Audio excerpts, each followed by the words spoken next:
Welcome to In the Search. I'm your host, Scott Sanders, and this is your one-stop shop for your speedy reviews and your detailed how-tos. Today is a speedy review.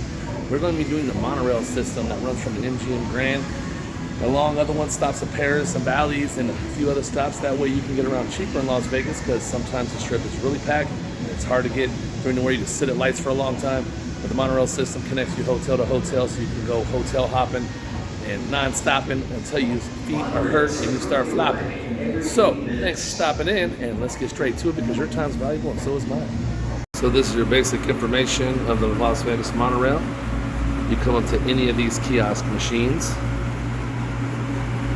at every station, every hotel, and you could buy these. So, this is what I'm staying. I'm staying at the MGM Grand. I came up here to the Paris drop-off because I'm doing the Eiffel Tower dinner that night. So you can go to Bally's and Paris Station. Right now we're at the Harrah's and the Lynx because also I want to do the gondola rides, which is at the Venetian. And then again, you can do across the streets to Bellagio and stuff. So it goes all the way up the line, all the way to Sahara Station. So these are the prices on it. You can see that it's one ride for $5, 24-hour pass, 3-day pass. I did 2 of them. Insert coin. Tells you how much, then you can just pay for it by credit card or debit. So then it spits these out. You get 2 tickets. You can see that it's $13 each. And then you just push it in, arrow first, it grabs it, spits it out the top really quickly. I'll show you that in a minute. So, my beautiful wife will demonstrate. You put it in the bottom, and sometimes it comes out so hard out the top, it'll shoot it out. So this is what it looks like inside the monorail system. Nothing really great to look at. It is a little bumpy, but nonetheless, it gets you where you're going pretty quickly. Trains are every 5 minutes, so you don't wait very long. So this is the stops you get along the way. It starts at MGM, which is the South Strip. I'll show you a map of what this really looks like. Don't forget, you can pause the video to look at every stop, and it has the offers because we just came from Bally's in Paris. Bellagio is across the street. So this would be the fastest way to get to the things you want to get to. Right now I'm at the Harrah's Link. Has the high roller, which you can see is right up there. We'll be showing another video of that on my channel. But these are the stops. Fastest way to get around and cheapest way. It's about $13 a person. Came out to $26 for 24 hours.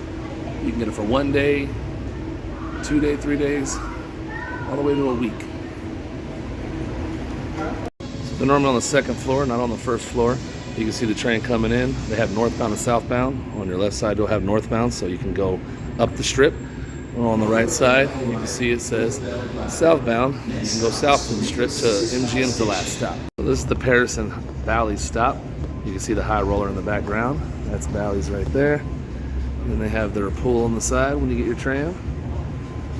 They have trams that go back and forth non-stop.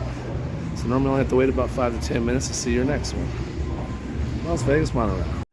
All right, so furthermore, if you're looking to ride the monorail, we rode the monorail and we did an Uber and we did a taxi to check it all out. So if you go halfway up the strip to about from MGM to like Bellagio, if you do the monorail, it's $13. That gets you there and back. We did a taxi. The taxi's about $10 to $11 from MGM to like the Caesar's Palace Bellagio area, which is about halfway up the strip, and it was $10 to $11. So if you do the monorail for 24 hours, and it starts once you get the ticket, not just the day. So if you buy it at 1 p.m., it goes till 1 p.m. the next day. You can go up the strip and come back for $13. So you'll save yourself about $8 to $9 if you just do one stop and then come straight back to your hotel. Now the taxi also, they have a law in Vegas that's a way they kind of scam you sometimes is the taxi drivers will try to go a different route because I told them from MGM I wanted to go up the strip to the Flamingo. It's on the right across the street from the Caesar's Palace. He typed in Caesar's Palace, tried to go left where they have a huge parking lot, go all the way to the front of the door of the Caesar's Palace, and then I had to walk back across the street to go to the Flamingo.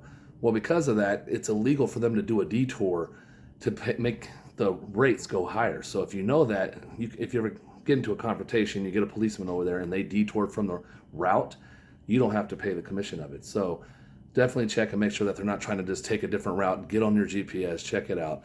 And also, we did from the Uber from the Bellagio area, Flamingo, all the way back to MGM, and it was about $10. So the Uber was faster, and you don't have to worry about them detouring because it's a set rate. So I'd recommend it also if you're only going to one stop and coming back home. But if you went from the MGM all the way to the Stratosphere, that's double the price. So it would be more like $22. So that's why it's cheapest to do the monorail system. But Now, the only problem I would say is with the monorail system is that it is on the back side of the hotels, and these hotels are miles long. So it's a long walk through the hotel. So it is an AC walk.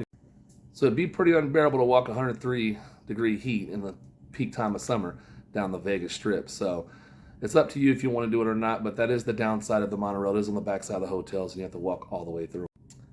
And remember, wrinkles are only tracks on your skin from where all the laughters and smiles have been.